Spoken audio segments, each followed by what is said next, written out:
उत्तराखंड को बने 2 दशक बीत गए हैं, पर यहाँ पर जन समस्याएं हल होने का नाम नहीं ले रहा है। इसी बीच शिक्षा को लेकर हो, चिकित्सा को लेकर हो या फिर रोजगार को लेकर तमाम तरह के सवाल सरकार पर उठते हैं, या फिर जो लोगों की मांगे हैं वो लगातार क्यों बढ़ रही है।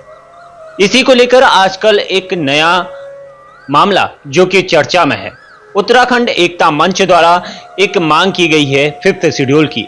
आखिर ये 5th शेड्यूल है क्या और इसका पहाड़ी क्षेत्रों में क्या प्रभाव पड़ सकता है, इसी को लेकर आज हम उत्तराखंड एकता मंच से बातचीत करेंगे और उनसे ही जानेंगे कि आखिर ये 5th शेड्यूल है क्या और ये चर्चाओं में आखिर क्यों है।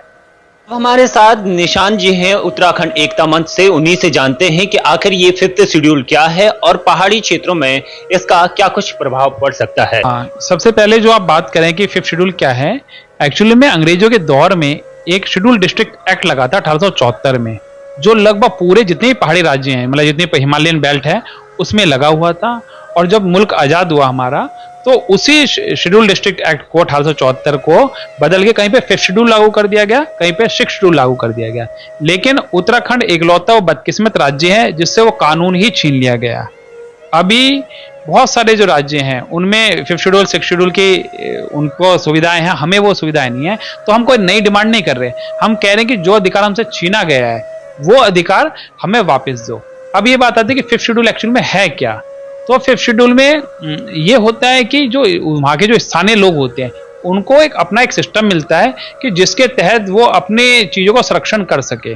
तो अब ये बात आती है कि भाई 5th शेड्यूल अगर लग जाएगा तो उससे क्या बेनिफिट होने वाले हैं। भारत सरकार की एक लुकुर कमेटी है और 1965 में बनी थी, जो ये क्राइटेरिया फिक्स करती है कि किन जातियों को शेड्यूल ट्राइब का स्टेटस मिल सकता है। हिंदुस्तान के जितने भी पहाड़ी इलाके हैं सबको ट्राइब स्टेटस मिला हुआ है, चाहे जम्मू हो, कश्मीर हो, नागालैंड हो, मणिपुर हो, सिक्किम हो, तो हमें क्यों नहीं मिला।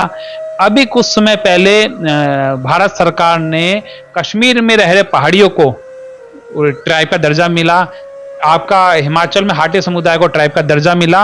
और उसमें प्रधानमंत्री मोदी जी ने ये बात बोली कि जो पहाड़ में लोग रह रहे हैं उनका अधिकार है, ट्राइब स्टेटस में, रिजर्वेशन में उनका अधिकार है। और वो लोग एक तो बहुत दूरस्थ इलाके में रहते हैं, दूसरा देश की सेवा भी कर रहे हैं, बॉर्डर सुरक्षित कर रहे हैं।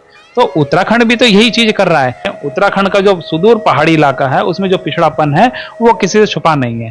तो जितने भी क्राइटेरिया हैं लोकुर कमेटी के, भारत सरकार के, भारत का संविधान जिन जिन लोगों को ट्राइब घोषित कर सकता है वो सारे क्राइटेरिया हम फिट बैठ रहे हैं।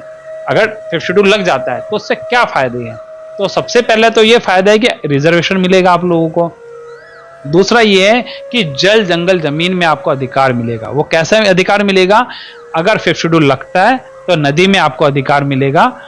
नदी में से जो रेत निकलती है या जो कंकड़ निकलते हैं वो सबको सरकार किसी बड़ी कंपनी को नहीं बेच पाएगी, जो स्थानीय लोग हैं उनको ही दे पाएगी। तो ये एक मोटा मोटा फायदा है। सबसे बड़ा फायदा हमारा ये हुआ कि उधर एक ट्राइबल कमेटी बनेगी 5th शेड्यूल लागू होने के बाद। और वो ट्राइबल कमेटी इतनी मजबूत होती है कि अगर दिल्ली में बैठे भारत सरकार या देहरादून में बैठी उत्तराखंड सरकार कोई कानून पास करती है, लेकिन वहां के जो स्थानीय लोग हैं उनको वो कानून पसंद नहीं आता, तो वो ट्राइबल कमेटी वो कानून पास नहीं करेगी। और अगर वो कानून पास नहीं करेगी तो कानून नहीं बनेगा। तो ये सारे जो फायदे हैं इसलिए हम इस